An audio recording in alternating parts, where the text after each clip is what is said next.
Hello student, good morning. मेरा नाम है के सिंह राणा। मैं हूं आप लोगों का मैथ टीचर और आप लोगों का मोस्ट वेलकम करता हूं आपके अपने YouTube channel aiming high Hindi और aiming high Hindi math YouTube channel पे। स्टूडेंट, आज का यह वीडियो बहुत ही इंपॉर्टेंट होने वाला है क्योंकि आज हम देखेंगे हिंदी का मॉडल पेपर 1 का सेट 2। क्योंकि मैं पिछला वीडियो में आप लोगों को 1 से लेकर 50 क्वेश्चन तक 50 क्वेश्चन तक का आंसर बता चुका था मॉडल पेपर 1 का। आज उसी का देखने वाले हैं 51 से लेकर 100 नंबर क्वेश्चन तक का आंसर। और जिस क्वेश्चन का आप लोगों को आंसर पता होगा उसका आंसर आप कमेंट बॉक्स में जरूर दीजिएगा ताकि लग सके कि कितने सारे स्टूडेंट जिनका तैयारी हिंदी में भी आप लोगों को अच्छी तरीके से हो रहा है। क्योंकि जो स्टूडेंट होते हैं वो फिजिक्स, केमिस्ट्री, मैथ और जो बायोलॉजी से आते हैं वो बायोलॉजी तो पढ़ लेते हैं, लेकिन हिंदी को और इंग्लिश को उतना आप लोग नहीं पढ़ते। वो लास्ट का 1 महीना में और 2 महीना में क्या सोचते हैं कि तैयारी कर देते हैं, लेकिन उससे आप लोगों को तैयारी उतना नहीं होता है। आप लोग कम से कम हिंदी में 3 महीना आप लोगों को हिंदी और इंग्लिश में दोनों में देना चाहिए, ताकि आप लोगों को, जैसे आप लोगों को फिजिक्स होता है 100 नंबर का, केमिस्ट्री होता है 100 नंबर का, वैसे हिंदी भी आप लोगों को 100 नंबर का होता है, इंग्लिश भी 100 नंबर का होता है। तो कम से कम इसमें भी 2 या 3 महीना आप लोग ध्यान दीजिए। और मुझे देखना है कि कितने सारे स्टूडेंट हैं जिनका तैयारी अभी इस वक्त कितना तैयारी हो चुका है, और अगर आप लोगों से क्वेश्चन पूछे तो आप लोग कितना क्वेश्चन का आंसर दे सकते हैं। तो इसके लिए आप तैयार हैं? बताइए सबसे पहले, इसके लिए आप तैयार हैं? अगर तैयार हैं जो स्टूडेंट, वो वीडियो को लाइक कर दिए। चैनल पर जो नए होंगे चैनल को सब्सक्राइब कर दीजिए, क्योंकि यहाँ पे आप लोगों को रोजाना आप लोगों को कोई ना कोई नई वीडियो आप लोगों को कोई ना कोई सब्जेक्ट का देखने को मिल रहा है। जरूर चैनल को सब्सक्राइब कर दीजिएगा। चलते हैं हम लोग 51 नंबर क्वेश्चन से आंसर इसका देखना शुरू करते हैं। आप लोगों को स्क्रीन पे क्वेश्चन नंबर 51 दिख रहा है। हिंदी मॉडल पेपर 1 का सेट नंबर 2 51 नंबर क्वेश्चन क्या दिया हुआ है, देखिए। क्वेश्चन दिया हुआ है, ईमान शब्द में उपसर्ग है। आप लोगों से पूछा गया कि ईमान शब्द में क्या उपसर्ग है। ऑप्शन ए में है ई, ऑप्शन बी में है ई, ऑप्शन सी में है इम और ऑप्शन डी में है इम। अब बताइएगा, आप दोनों में ना डिफरेंस बताइएगा कि इसमें कौन सा है। पर बोलने में तो कोई डिफरेंस नहीं है। इसको भी आप लोग ई बोलिएगा और इसको भी आप लोग ई ही बोलिएगा। इसको भी आप लोग इम बोलिएगा और इसको भी आप लोग इम बोलिएगा। ये आप लोग कैसे प्रोनाउंसिएशन करते हैं आप लोग ये भी कमेंट में बताइएगा। और इसका 51 नंबर क्वेश्चन का आप लोग आंसर बताइए। मैं बता दूं, क्वेश्चन 51 का इनाम शब्द का जो उपसर्ग है वो ऑप्शन नंबर ए इसका बिल्कुल सही आंसर है। चलते हैं क्वेश्चन नंबर 52 पे। 52 नंबर क्वेश्चन आप लोगों को स्क्रीन पे दिख रहा है, क्या दिया हुआ 52 नंबर क्वेश्चन में सुकर्म शब्द में उपसर्ग है। अभी आप लोगों से ईमान शब्द में पूछा गया था, वैसे ही आप लोगों से यहां पे पूछा है कि सुकर्म शब्द में क्या उपसर्ग है। ऑप्शन तो आप लोगों को स्क्रीन पे दिख रहा है। ऑप्शन ए में है सु, ऑप्शन बी में है सुक, ऑप्शन सी में है सुकर और ऑप्शन डी में है शक। कौन सा सही आंसर 52 का है जो आप लोग बताइएगा। मैं बता दूं 52 में कौन सा जो सही आंसर है स्टूडेंट, वो जाकर आप लोगों का ऑप्शन नंबर ए सु। समझे? समझ में आ रहा है? समझ में आ रहा है मेरे बच्चे का? यस सर, समझ में आ रहा है। समझ में आ रहा है तो अच्छी बात है। और चलते हैं क्वेश्चन नंबर 53 पे।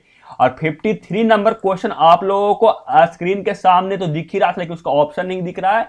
आई होप अब आप लोगों को ऑप्शन भी दिखने लगा होगा। क्वेश्चन क्या कहा जा रहा है 53 नंबर में? 53 नंबर क्वेश्चन में आप लोगों से कहा जा रहा है, प्रकाशित शब्द में प्रत्यय है। आप लोगों से पूछा जा रहा है कि प्रकाशित शब्द में क्या प्रत्यय है। ऑप्शन ए में है इत, ऑप्शन बी में है भी इत है, ऑप्शन सी में है सित और ऑप्शन डी में है त। कौन सा सही आंसर है प्रकाशित शब्द का प्रत्यय, जो आप लोग बताइएगा। मैं बता दूं 53 नंबर क्वेश्चन का जो सही आंसर है स्टूडेंट वो ऑप्शन नंबर ए है। प्रकाशित शब्द का जो प्रत्यय है वो इत है। चलते हैं आगे, देखते हैं क्वेश्चन नंबर 54 नंबर क्वेश्चन तो आप लोगों को दिख रहा है, लेकिन इसका ऑप्शन आप लोगों को नहीं दिख रहा। मैं आप लेकर चलता हूं सीधे 54 नंबर का क्वेश्चन पे भी और आप लोगों को ऑप्शन पे भी। देखिए 54 नंबर दिख रहा है ना आप लोगों को, क्या क्वेश्चन कहा जा रहा है 54 नंबर में? 54 नंबर में आप लोगों से कहा जा रहा है पठनीय शब्द का प्रत्यय है। आप लोगों से पूछा कि पठनीय शब्द का प्रत्यय कौन है। ऑप्शन तो आप लोगों को स्क्रीन पे दिख रहा है। बताइए कि एबीसीडी में से कौन सा सही आंसर होगा। मैं बता दूं कि इसका सही आंसर होगा स्टूडेंट 54 नंबर क्वेश्चन का सही आंसर होगा ना, वो ऑप्शन नंबर बी होगा। जो पठनित शब्द है इसका जो प्रत्यय है वो अनित है, यानी इसका सही आंसर क्या हो जाएगा, ऑप्शन नंबर बी।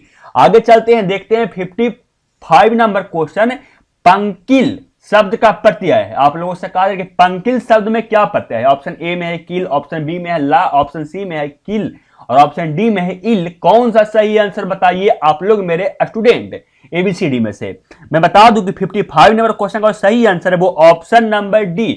पंकिल शब्द में जो प्रत्यय है वो इल है, यानी इसका सही आंसर होगा ऑप्शन नंबर डी। चलते हैं आगे, लेकिन उसके पहले लगता है कि इसमें कुछ, हाँ अब बिल्कुल सही है। चलते हैं आगे और देखते हैं क्वेश्चन नंबर 56 नंबर क्वेश्चन आप लोगों को स्क्रीन पे तो दिख ही रहा है। देखिए क्या कहा जा रहा है 56 नंबर में। 56 नंबर में आप लोगों को कहा जा रहा है काल के कितने भेद होते हैं। आप लोगों से पूछा जा रहा है ना कि काल के कितने भेद होते हैं। ऑप्शन ए में 5, ऑप्शन बी में है 2, ऑप्शन सी में 3 और ऑप्शन डी में है 4। कौन सा है आंसर इसका बताइए कि काल के कितने भेद होते हैं। मैं बता दूं कि 56 नंबर क्वेश्चन का सही आंसर होगा जो काल के भेद होता है वो 3 भेद होता है, और वो कौन कौन सा भेद होता है वो आप लोगों को बताने का जिम्मेदारी है, समझें। और ये दिख रहा है आप लोगों को स्क्रीन पे 57 नंबर क्वेश्चन में क्या कहा जा रहा है। 57 नंबर क्वेश्चन में आप लोगों को कहा जा रहा है कि अर्थ के आधार पर संज्ञा के कितने भेद हैं। आप लोगों से पूछा जा रहा है कि अर्थ के आधार पर संज्ञा के कितने भेद हैं। ऑप्शन ए में है 5, ऑप्शन बी में है 2, ऑप्शन सी में है 3 और ऑप्शन डी में है 6। कितना भेद है संज्ञा के किसके भेद पर, अर्थ के आधार पर, जो बताइए जल्दी से। मैं बता दूं कि जो संज्ञा के अर्थ के आधार पर जो भेद हैं वो है आप लोगों को 5 भेद, यानी सही आंसर हो जाएगा ऑप्शन नंबर ए, समझें। और समझ गए तो 58 नंबर क्वेश्चन का सही आंसर बताइए। 58 नंबर क्वेश्चन में कहा जा रहा है हमेशा रहने वाला एक शब्द है। आप लोगों से पूछा जा रहा है कि हमेशा रहने वाला एक शब्द है, बताइए कौन है। शाश्वत, ऑप्शन बी में है श्रवणदा, ऑप्शन सी में है सामयिक, ऑप्शन डी में है पार्थिक। कौन सा सही आंसर होगा, हमेशा रहने वाला का कौन सा एक शब्द है। ये बहुत बड़ा वाक्य दिया हुआ है, हमेशा रहने वाला एक वाक्य हुआ, इससे कौन सा एक शब्द होगा जो आप लोगों से पूछा जा रहा है। मैं बता दूं कि जो हमेशा रहने वाला का जो एक शब्द है वो है स्टूडेंट आप लोगों को शाश्वत। बताएं शाश्वत, और बताएं कि आप लोग नाम सुने हैं, बताते हैं कौन सा। लॉकी आप लोग देखे हैं वेब सीरीज, उसमें बताइए कितने सारे स्टूडेंट लॉकी वेब सीरीज देखे हैं और शाश्वत उसमें कहां पे प्रयोग किया गया है, समझें। चलते हैं आगे और देखते हैं 59 नंबर क्वेश्चन। 59 नंबर क्वेश्चन आप लोगों को स्क्रीन के सामने तो दिख ही रहा है। देखिए क्या कहा जा रहा है 59 नंबर क्वेश्चन में।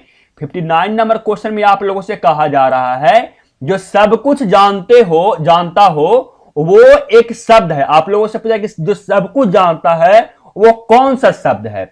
ऑप्शन ए में अज्ञ, ऑप्शन बी में सर्वज्ञ, ऑप्शन सी में सूरदर्शन और ऑप्शन डी में सुग्रीव। बताइए कि इसमें से कौन सा सही आंसर होगा जो सब कुछ जानता है उसके लिए। तो मैं बता दूं कि 59 नंबर क्वेश्चन का जो सही आंसर होगा जो सब कुछ जानता है उसको बोलते हैं सर्वज्ञ, यानी ऑप्शन बी इसका क्या होगा, बिल्कुल सही आंसर होगा। चलते हैं 60 नंबर क्वेश्चन पे। 60 नंबर क्वेश्चन आप लोगों को स्क्रीन पे दिख रहा है, क्या कहा जा रहा है देखिए। 60 नंबर क्वेश्चन में कहा जा रहा है आप लोगों से ईश्वर पर विश्वास रखने वाला का एक शब्द होता है। आप लोगों से पूछा जा रहा है ना कि जो ईश्वर पे विश्वास करता है उसका एक कौन सा शब्द होता है। ऑप्शन ए में सैब, ऑप्शन बी में है क्या दिया हुआ बताइए, ऑप्शन सी में है नास्तिक, ऑप्शन डी में है धर्म अनुयायी। बताइए कि इसमें से कौन सा आंसर होगा मेरे भाई। मैं बता दूं कि क्वेश्चन नंबर 60 का सही आंसर होगा ईश्वर पर जो विश्वास करता है उसको बोलते हैं स्टूडेंट, आप लोगों को उसको बोलते हैं क्या, आस्तिक, समझें। आस्तिक और नास्तिक का नाम आप सुने हैं, नहीं बोलता कि ये आस्तिक है और ये नास्तिक है, यानी जो आस्तिक है वो भगवान पे क्या करता है, विश्वास करता है। और किसी को आप मुंह से बोलते हुए सुने होंगे कि ये नास्तिक है, यानी ये भगवान पे क्या करता है, विश्वास नहीं करता है। तो आप लोग बताइएगा कि आप लोग आस्तिक हैं कि नास्तिक हैं।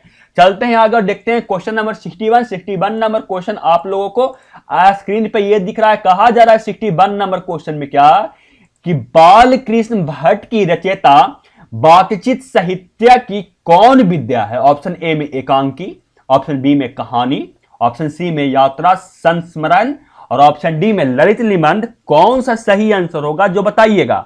तो मैं बता दूं कि जो बाल कृष्ण भट्ट की रचयिता बातचीत है, ये जो विद्या है ना स्टूडेंट वो आप लोगों को है कौन, ललित निबंध, यानी सही आंसर होगा ऑप्शन नंबर डी। चलते हैं आगे और देखते हैं क्वेश्चन नंबर 62 नंबर क्वेश्चन में कहा जा रहा है जयप्रकाश जयप्रकाश नारायण की कौन सा पुस्तक मिला था? आप लोगों से पूछा जाए कि जयप्रकाश नारायण थे, उनको कौन सा पुस्तक मिला था? ऑप्शन ए में है भारतीय ज्ञानपीठ पुस्तक, ऑप्शन बी में है साहित्य अकादमी पुस्तक, ऑप्शन सी में है राजेंद्र प्रसाद शिखर पुस्तक, और ऑप्शन डी में है भारत रत्न। कौन सा सही आंसर हो, बताइए कि कौन सा पुस्तक जयप्रकाश नारायण को मिला था। तो मैं बता दूं कि जो जयप्रकाश नारायण का जो पुस्तक मिला था स्टूडेंट, वो मिला था भारत रत्न, यानी सही आंसर क्या हो जाएगा? Option number D. चलते हैं आगे और देखते हैं क्वेश्चन नंबर 63 नंबर क्वेश्चन आप लोगों को स्क्रीन के सामने ये रहा। 63 नंबर क्वेश्चन में आप लोगों को कहा जा रहा है क्या? दिनकर को किस गद्य पुस्तक पर साहित्य अकादमी पुस्तक मिला था? ऑप्शन ए में है संस्कृत के 4 अध्याय, ऑप्शन बी में है दिनकर की डायरी, ऑप्शन सी में है बट पीपल, और ऑप्शन डी में है अर्धनारीश्वर। कौन सा सही आंसर होगा जो बताइएगा। तो बता दूं क्वेश्चन नंबर 63 का जो क्वेश्चन का जो सही आंसर है वो है संस्कृति के 4 अध्याय। और बताइएगा कि जो 13 क्वेश्चन हुआ इसमें कितना क्वेश्चन आप लोगों को सही हुआ। समझ में आ रहा है मेरे बच्चे? समझ में आ रहा है सर? समझ में आ रहा है तो 64 नंबर क्वेश्चन का आप लोग पढ़िए और इसको आंसर आप लोग बताइए क्या होगा। जो क्वेश्चन क्या दिया हुआ है स्टूडेंट, आप लोगों को पढ़ने के लिए तो दिया था, मैं रुका नहीं था, आप लोगों को पढ़ने के लिए दिया था। क्वेश्चन पढ़िए आप लोग। क्वेश्चन में दिया हुआ है 3 बज गए, 4 बज गए, 11 बज गए, किस पाठ की पंक्ति है? आप लोगों को ये पोएम है, कहा जो कविता है, ये कौन सी कविता का ये पंक्ति है कि 3 बज गए, 4 बज गए, 11 बज गए? बताइए। ऑप्शन ए में है रोज, ऑप्शन बी में है हंसते हुए मेरी कल्पना, ऑप्शन सी में है अर्धनारीश्वर, और ऑप्शन डी में है तिरछी। कौन सा सही आंसर होगा जो बताइएगा। तो बहुत सारे स्टूडेंट होंगे ना, तो वो पढ़े होंगे कि 3 बज गए, 4 बज गए, 11 बज गए, और पढ़े होंगे ऑप्शन, तो वैसे भी टिक मार देंगे, क्योंकि ये लग रहा है कि रोज रोज का कहानी है। 3 बज गया, 4 बज गया, 11 बज गया, वैसे मतलब क्या होगा इसका सही आंसर बताइए। और नहीं जानते तो मैं बता दूं कि सही आंसर होगा स्टूडेंट, वो होगा ऑप्शन नंबर ए रोज। चलते हैं आगे और देखते हैं क्वेश्चन नंबर 65 नंबर क्वेश्चन आप लोगों को स्क्रीन के सामने ये दिख रहा है। कहा जा रहा है 65 नंबर क्वेश्चन में, केवल कष्ट सहकर भी देश की सेवा की जा सकती है, किस पाठ की उक्ति है? Option A, option B, option C, option D. कौन सा सही आंसर होगा जो बताइएगा।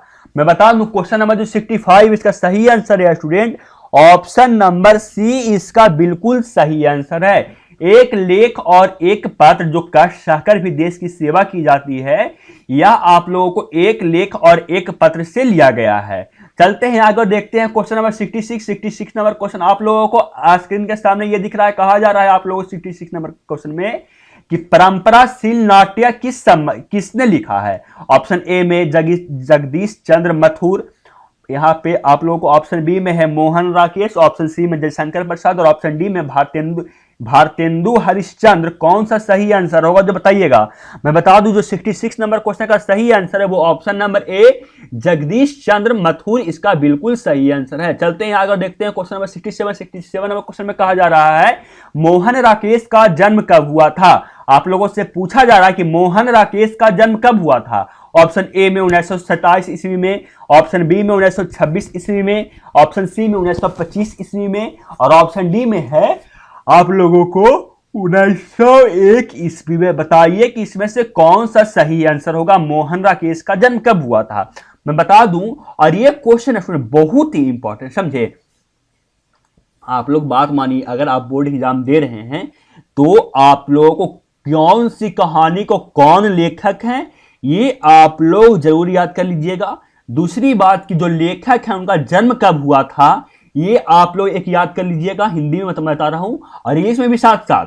और तीसरा बात मैं ये बोल रहा हूं ना कि आप लोगों को ये जो कहानी लिखे हैं वो कैसा कहानी है ये आप लोग याद कीजिएगा ना, तो आप लोग कम से कम 5 मार्क्स, 6 मार्क्स, 7 मार्क्स या 8 मार्क्स तक इससे आप लोगों को डायरेक्ट क्वेश्चन आएगा, नो उलट फिर करेगा, यानी उससे क्वेश्चन आएगा ही आएगा।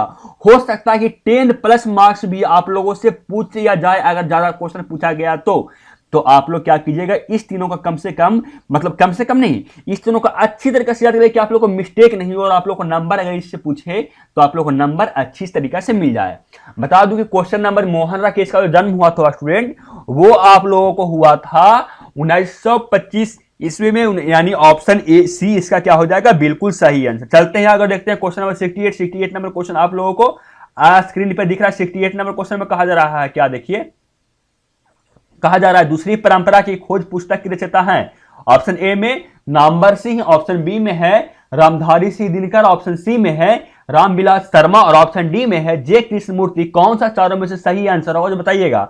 मैं बता दूं क्वेश्चन नंबर जो 68 का जो सही आंसर होगा ना, वो आप लोगों को होगा option number A Namvar Singh. आगे कहा जा रहा है 69 नंबर क्वेश्चन में क्या, कि जयसी के पिता कौन थे। और एक जो स्टूडेंट थे, कौन स्टूडेंट मुझे नाम याद नहीं है, लेकिन वो रहता है कि वीडियो सर बहुत लंबा हो जाता है, तो मुझे अभी से याद आया। मैं क्या करता हूँ, वीडियो को आप लोग को मैं पढ़ता हूँ और मैं आप लोग को सही से इसका आंसर होता हूँ। आप लोग को ज़्यादा समय मैं नहीं लूंगा, क्योंकि आप लोगों को समय वो बहुत कीमती है, क्योंकि आप लोगों को जो बोर्ड एग्जाम है वो 2 से 3 महीना के अंदर समाप्त, 3 महीने मिलेगा, हाँ 2 से 2.5 महीना के अंदर समाप्त हो जाएगा। इसलिए मैं आप लोग को ज़्यादा समय, अगर सब सिचुएशन ठीक रहा तो, अगर सिचुएशन ठीक नहीं रहा तो फिर उसका बात ही छोड़िए कब आप लोग एग्जाम हुआ। अगर सिचुएशन ठीक रहा तो आप लोग से 2 महीना के अंदर, 2.5 महीना के अंदर बिहार बोर्ड निपटा लेगा, समझे। तो बताइए कि जयसी के पिता कौन थे। जयसी के पिता कौन थे। ऑप्शन ए में है मलिक शेख ममरेज, ऑप्शन बी में है शेख जुम्मन, ऑप्शन सी में है शेख जुमराती मलिक, ऑप्शन डी में है मलिक रहमान। चारों में से कौन सा सही आंसर हो बताइएगा। मैं बता दूं कि जयसी के पिता थे वो आप लोगों को थे स्टूडेंट, कौन सा इसका आंसर आप लोग खुद देख, जयसी के पिता कौन थे, इसका आंसर आप बताइएगा। तो मुझे देखना है कितने सारे स्टूडेंट जो याद करके रखे हैं। चलते हैं आगे देखते हैं क्वेश्चन नंबर 70। क्वेश्चन नंबर 17 आप लोगों को 70 आप लोगों को स्क्रीन के सामने दिख रहा है। कहा जा रहा है क्या, कि आखिरी कलाम की रचयिता कौन है। ऑप्शन ए में शंकर प्रसाद, ऑप्शन बी में है निराला, ऑप्शन सी में है जयसी, और ऑप्शन डी में कबीर दास। कौन सा सही आंसर होगा बताइएगा। मैं बता दूं क्वेश्चन नंबर 70 का जो सही आंसर होगा स्टूडेंट, वो होगा आप लोगों को ऑप्शन नंबर सी जयसी। आगे कहा जा रहा है सूरदास की दीक्षा गुरु कौन थे, यानी सूरदास को किसने क्या किया था, पढ़ाए थे, यानी दीक्षा दिए थे। ऑप्शन ए में रामानंद दास, ऑप्शन बी में क्या दिया हुआ है, रामुना, क्या दिया हुआ है बताइएगा, बताइएगा। ये जो जीभ है उसमें कुछ सट गया है, मुझे बोलने में दिक्कत हो रहा है, समझे। क्या दिया हुआ, रामानुजाचार्य, रामानुजाचार्य। ऑप्शन सी में महाप्रभु बल्लमचार्य, ऑप्शन सी में है रामानंदनचार्य। कौन सा सही आंसर होगा बताइएगा मेरे आचार्य, बताइए कि कौन सा सही आंसर होगा। 71 नंबर क्वेश्चन का सही आंसर होगा वो ऑप्शन सी होगा, यानी महाप्रभु बल्लभाचार्य ने सूरदास को दीक्षा दिया था। आगे कहा जा रहा तुलसीदास के घर का त्याग किस कारण बस किया था, यानी सूरदास किस कारण से घर को त्याग दिए थे।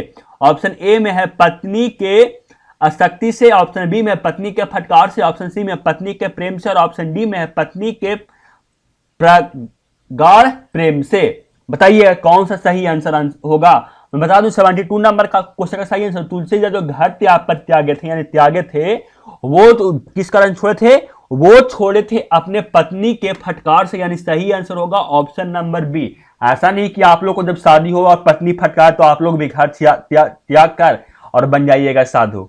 मजाक कर रहा था स्टूडेंट, आप समझे, मजाक कर रहा था मैं, इसलिए नहीं बोलना चाहिए था, लेकिन मुझ निकल गया तो क्या करें। चलिए चलते हैं आगे। 73 नंबर क्वेश्चन का आंसर, 73 नंबर क्वेश्चन का आंसर देखते हैं। 73 नंबर क्वेश्चन कहा जा रहा है भक्ति विमुख जे धर्म सो सब अधर्म कर गए किस कवि ने कहा है। ऑप्शन ए में सूरदास, ऑप्शन बी में मीराबाई, ऑप्शन सी में नभादास, और ऑप्शन सी डी में दिया हुआ है जयसी।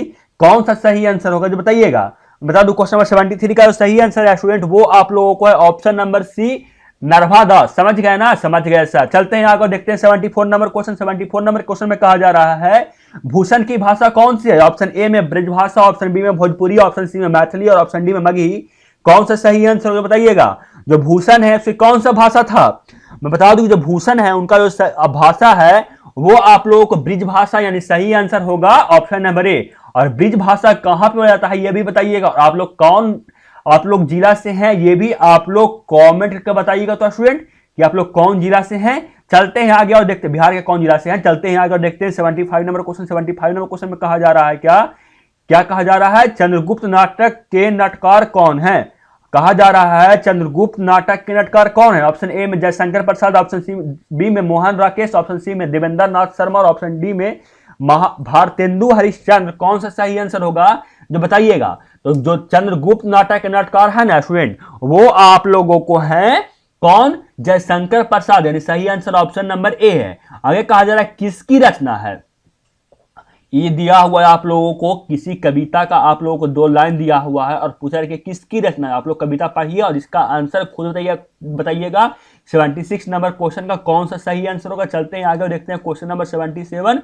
क्वेश्चन नंबर 77 आप लोगों को स्क्रीन के सामने दिख रहा है। क्वेश्चन नंबर 77 में कहा जा रहा है निम्न में से गजनान माधव मुक्तबोध की रचना कौन है। ऑप्शन ए में है हारजीत, ऑप्शन बी में है जन जन चेहरा का, ऑप्शन सी में है गांव का घर और ऑप्शन डी में है अधिनायक। कौन सा सही आंसर होगा बताइएगा। मैं बता दूं 77 नंबर क्वेश्चन का सही आंसर होगा स्टूडेंट वो ऑप्शन नंबर बी होगा, जन जन का चेहरा। चलते हैं आगे देखते हैं 78 नंबर क्वेश्चन, क्योंकि अभी आधा हुआ है और आप लोगों को 20 मिनट ज्यादा का वीडियो बन चुका है, यानी वीडियो हो जा रहा है 40 मिनट का। तो मैं जल्दी जल्दी से हिंदी में मैं आप लोग को ज्यादा समय नहीं लूंगा। देखिए क्या कहा जा रहा है आप लोग को 78 में कहा जा रहा है दूध शब्द कौन सा संज्ञा है।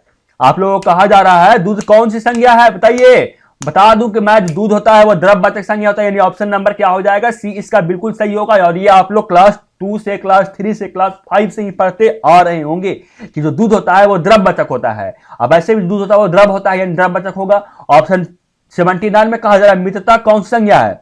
बताइए कि मित्रता कौन सी संज्ञा है, बताइए 79 नंबर क्वेश्चन का सही आंसर। जो मित्रता होता है वो भाववाचक संज्ञा होता है, पता था कि नहीं, यानी ये सही आंसर हो जाएगा ऑप्शन नंबर बी। चलते हैं आगे और देखते हैं क्वेश्चन नंबर 18। क्वेश्चन नंबर 80 आप लोगों को स्क्रीन के सामने ये रहा।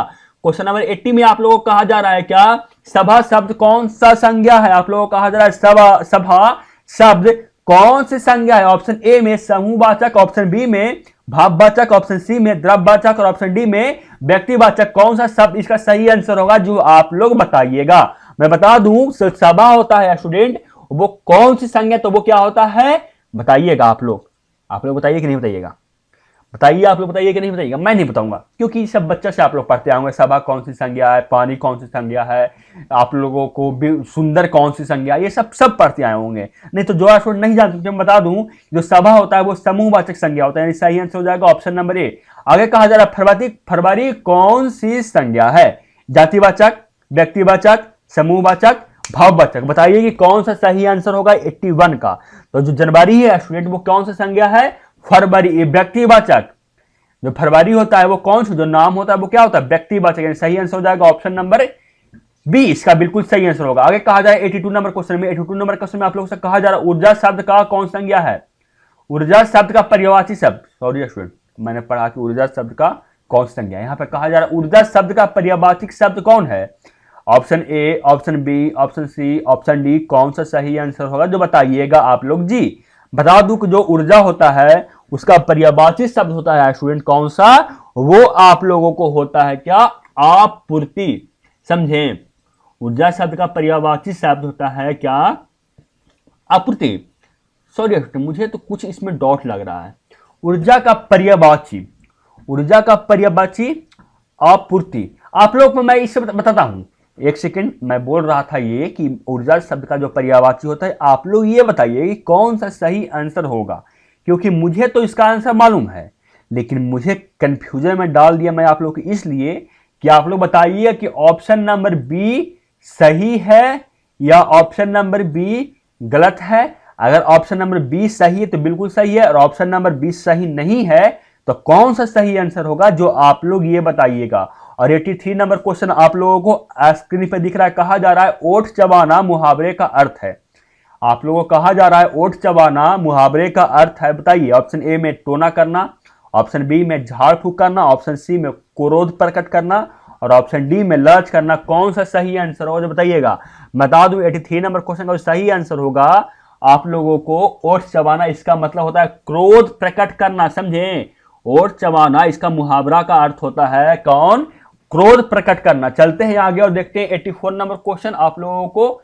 84 नंबर क्वेश्चन आप लोगों को स्क्रीन के सामने ये रहा।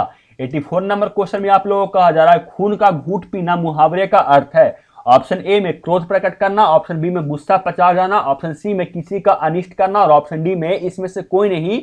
कौन सा सही आंसर होगा जो बताइएगा आप लोग। तो खून का घूंट पीना मतलब क्या होता है, गुस्सा पचाना, समझे। खून का घूंट पीना मतलब अंदर ही अंदर क्या के खून मतलब घूंट के पी रह गए, मतलब क्या होता है, गुस्सा तो बहुत आया, लगता है कि फोड़ दे उसको, लेकिन क्या किया अंदर अंदर क्या किया उसको समेट कर रह गए, यानी गुस्सा पचाने का सही आंसर क्या हो जाएगा, ऑप्शन नंबर बी।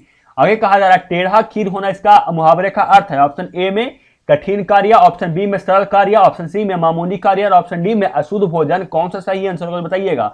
बता दूं 5 नंबर क्वेश्चन का सही आंसर होगा वो ऑप्शन नंबर ए होगा, टेढ़ी खीर होना यानी कठिन कार्य होना। आगे चलते हैं 86 नंबर क्वेश्चन आप लोगों को स्क्रीन पे दिख रहा है। 86 नंबर क्वेश्चन में आप लोगों को कहा जा रहा है मुट्ठी में करना मुहावरे का अर्थ है। ऑप्शन ए में है भ्रम में रखना, ऑप्शन बी में है मनमानी करना, ऑप्शन सी में है बस में करना और ऑप्शन सी में है बस में ना रहना और ऑप्शन डी में है बस में करना। तो बताइए कि मुट्ठी में करना इसका अर्थ क्या होता है। तो मुट्ठी में कर ली मतलब क्या होता है कि बस में कर ली, इसको नहीं मतलब कि इस आदमी को हम मुट्ठी में करके रखे हैं, यानी उस आदमी को बस में करके मतलब बोलेंगे ये काम करो तो ये काम करेगा, यानी सही आंसर क्या होगा, ऑप्शन नंबर डी इसका बिल्कुल सही होगा, बस मेरा करना। और आप लोगों को कितना क्वेश्चन सही हुआ और आप लोग कितना क्वेश्चन पढ़ने में मजा आ रहा है वीडियो देखने में, ये भी आप लोग कॉमेंट करके बताइएगा। और 87 नंबर क्वेश्चन आप लोगों को स्क्रीन पे तो दिख रहा है। 87 नंबर क्वेश्चन में कहा जा रहा है हंसी खेल समझना मुहावरे का अर्थ है। आप लोगों को कहा जा रहा है हंसी खेल समझना मुहावरे का अर्थ है। ऑप्शन ए में है प्रश्न पूर्वक बात करना, ऑप्शन बी में है हास परिहास में नाराजगी होना, ऑप्शन सी में है साधारण काम समझना और ऑप्शन डी में क्या दिया हुआ है जो मैं अभी आप लोगों को दिखा रहा हूं। ऑप्शन डी में आप लोगों को दिया हुआ है क्या, तेज से हंसना। बताइए हंसी में खेलना मतलब हंसी खेल समझना मतलब क्या होता है, हंसी खेल समझना मतलब क्या होता है, किसी काम को साधारण समझना। यानी सही आंसर क्या हो जाएगा, ऑप्शन नंबर सी हो जाएगा। चलते हैं आगे और देखते हैं कि लाजवाब शब्द का समास है। बताइए लाजवाब कौन सा समास है, आप लोगों से पूछा जा रहा है कि लाजवाब कौन सा समास है। आप लोगों को स्क्रीन पर दिख रहा है, बताइए कि एबीसीडी में से कौन सा सही आंसर होगा। तो मैं बता दूं कि जो लाजवाब होता है, ये जो समास होता है स्टूडेंट वो अभिभाव होता है, यानी सही आंसर हो जाएगा ऑप्शन नंबर ए। चलते हैं आगे और देखते हैं क्वेश्चन नंबर कितना 89 नंबर क्वेश्चन में कहा जा रहा है आप लोगों से तिरंगा शब्द कौन समास है। आप लोगों से कहा जा रहा है तिरंगा कौन सा समास है। ऑप्शन ए में दिग्गु और ऑप्शन बी में द्वंद्व, ऑप्शन सी में तत्पुरुष और ऑप्शन डी में कर्मधारक। कौन सा सही आंसर होगा बताइएगा। मैं बता दूं जो तिरंगा होता है वो जो समास होता है स्टूडेंट वो आपका होता है क्या, दिग्गु, यानी सही आंसर हो जाएगा ऑप्शन नंबर ए। चलते हैं आगे और देखते हैं क्वेश्चन नंबर 90 नंबर क्वेश्चन आप लोगों को स्क्रीन पे दिख रहा है। कहा जा रहा है आप लोगों से चतुर्नान शब्द कौन सा समास है। ऑप्शन ए में बहुव्रीहि, ऑप्शन बी में द्वंद्व, ऑप्शन सी में तत्पुरुष और ऑप्शन डी में अभिभाव। कौन सा सही आंसर बताइएगा। जो चतुर्नान होता है स्टूडेंट वो जो समास होता है ना स्टूडेंट वो आपका होता है क्या, बहुव्रीहि, यानी सही आंसर हो जाएगा ऑप्शन नंबर ए। और आप लोग समास पढ़े हैं कि नहीं ये भी आप लोग कमेंट बॉक्स में कमेंट करके जरूर बताइएगा स्टूडेंट। चलते हैं आगे देखते हैं क्वेश्चन नंबर 91 नंबर क्वेश्चन में आप लोगों से कहा जा रहा है रोग पीड़ित शब्द कौन सा समाज है। आप लोगों को कहा जा रहा है कि रोग पीड़ित शब्द कौन समास है। ऑप्शन ए में तत्पुरुष, ऑप्शन बी में दिग्गु, ऑप्शन सी में द्वंद्व और ऑप्शन डी में बहुव्रीहि। कौन सा सही आंसर बताइएगा। बता दूं क्वेश्चन नंबर 91 का जो सही आंसर है वो ऑप्शन नंबर ए तत्पुरुष समास है। समझ में आ गया ना, समझ में आ गया सर। आगे देखते हैं क्वेश्चन में आगे कहा जा रहा है 92 नंबर में क्वेश्चन में कि आयात शब्द का विलोम है। आप लोगों को कहा जा रहा है आयात शब्द का विलोम है। ऑप्शन ए में मांगना, ऑप्शन बी में खरीदना, ऑप्शन सी में है निर्यात और ऑप्शन डी में है बेचना। कौन सा सही आंसर होगा जो बताइएगा। मैं बता दूं इसका सही आंसर 92 नंबर क्वेश्चन का सही आंसर होगा वो आपका होगा क्या, ऑप्शन नंबर सी निर्यात। आयात का विलोम होता है निर्यात। आयात मतलब होता है क्या, खरीदना, और निर्यात मतलब होता है क्या, आयात मतलब क्या होता है, खरीदना ही होता है रहिएगा। आयात मीन्स क्या होता है, खरीदना, मतलब लाना, किसी मतलब कोई सामान मंगा रहे हैं तो आयात हुआ, और किसी सामान को बेच रहे हैं भेज रहे हैं तो क्या होता है, निर्यात होता है। बताइए कि नास्तिक शब्द का विलोम क्या होगा। नास्तिक शब्द का विलोम क्या होगा। तो नास्तिक शब्द का मतलब क्या होता है, जो भगवान पे विश्वास नहीं करे वो नास्तिक हुआ, यानी जो भगवान पे विश्वास करे इसका विलोम होगा, यानी इसका नास्तिक शब्द का विलोम शब्द क्या होगा, आस्तिक, यानी सही आंसर होगा ऑप्शन नंबर ए। आगे कहा जा रहा है क्या 94 नंबर में, क्या 94 नंबर क्वेश्चन में आप लोगों को कहा जा रहा है क्या कि उमस शब्द का विलोम है। आप लोगों को कहा जा रहा है उमस शब्द का विलोम है। ऑप्शन ए में ठंडक, ऑप्शन बी में नमी, ऑप्शन सी में उत्थान, ऑप्शन डी में गर्मी। कौन सा सही आंसर होगा जो बताइएगा मेरे स्टूडेंट कि उमस शब्द का कौन सा विलोम होगा। बता दूं 94 नंबर क्वेश्चन का सही आंसर होगा ऑप्शन नंबर ए। उमस का होता है ठंडक, उमस मतलब होता है गर्मी, और ठंडक, ठंडक का उल्टा क्या होगा बताइए। उमस मतलब होता है गरम, तो ठंड, इसका उल्टा क्या होगा, ठंडा ही होगा ना। ये सही आंसर क्या होगा 94 का ए नंबर। चलते हैं आगे, देखते हैं क्वेश्चन नंबर 95 नंबर क्वेश्चन आप लोगों को स्क्रीन के सामने ये दिख रहा है। 95 नंबर क्वेश्चन में आप लोगों को कहा जा रहा है गरीब शब्द का विलोम है। आप लोगों को कहा जा रहा है गरीब शब्द का विलोम है। ऑप्शन ए में उद्योगपति, ऑप्शन बी में पूंजीपति, ऑप्शन सी में राजा, ऑप्शन डी में अमीर। कौन सा सही आंसर होगा बताइएगा। मैं बता दूं क्वेश्चन नंबर 95 का सही आंसर होगा 95 नंबर क्वेश्चन का, वो आपका होगा ऑप्शन नंबर डी। गरीब शब्द का विलोम शब्द क्या होता है, अमीर। कोई गरीब है उसका उल्टा क्या होगा, अमीर ही होगा ना। बताइए, होगा ना, बिल्कुल सही सर। आगे कहा जा रहा है 96 नंबर क्वेश्चन में आप लोगों को कहा जा रहा है क्या कि जिसके सिर पर चंद्रमा हो वो एक शब्द है। जिसके सर पे चंद्रमा हो वो कौन सा शब्द है। ऑप्शन ए में चंद्रशेखर, ऑप्शन बी में चंद्रेश, ऑप्शन सी में रजनीश, और ऑप्शन डी में चंद्रप्रभा।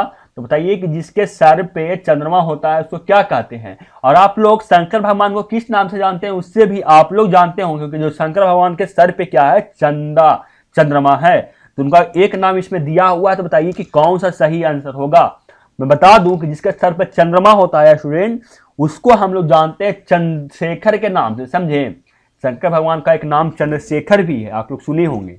बताइए, आप लोग का आंसर पता था कि 96 का नहीं, ये भी आप लोग बताइएगा। चलते हैं आगे 97 नंबर आप लोगों को स्क्रीन के सामने दिख रहा है। 97 नंबर क्वेश्चन में आप लोगों को कहा जा रहा है क्या कि जिसके हाथ में चक्र है वो एक शब्द है। आप लोगों को कहा जा रहा है जिसके हाथ में चक्र है उसका एक नाम है। ऑप्शन ए में प्रभु, ऑप्शन बी में शंकर, ऑप्शन सी में बिना पानी, और ऑप्शन डी में चक्र पानी। कौन सा सही आंसर होगा जो बताइएगा। मैं बता दूं 97 नंबर क्वेश्चन का सही आंसर होगा जिसके हाथ में चक्र है उसका एक शब्द है चंद्रपानी, चक्र पानी, यानी सही आंसर होगा ऑप्शन नंबर डी। आगे कहा जा रहा है क्या कि गोद लिया हुआ पुत्र एक शब्द है। आप लोगों को कहा जा रहा है गोद, जो किसी बच्चा को गोद लेते हैं उसका एक शब्द कौन सा शब्द है। ऑप्शन ए में गोदनामा, ऑप्शन बी में दत्तक पुत्र, ऑप्शन सी में दत्तचित्र, ऑप्शन डी में दत्रा नेत्र। कौन सा सही आंसर बताइएगा। बता दूं जो गोद लिया हुआ पुत्र है उसका एक शब्द होता है स्टूडेंट, वो होता है दत्तक पुत्र, यानी ऑप्शन सी बी इसका बिल्कुल सही आंसर होगा। 99 नंबर क्वेश्चन आप लोगों को स्क्रीन पे दिख रहा है, और आप लोगों को आज का जो हो रहा है match T20 world cup India versus और किससे है, पता नहीं किससे है, किसी से होगा, उसमें कौन जीतेगा ये भी आप लोग बताइएगा, कौन उसमें जीत सकता है। ऐसे तो जो इंडिया है वो क्या हो गया, वर्ल्ड कप से बाहर हो गया, लेकिन कोई बात नहीं,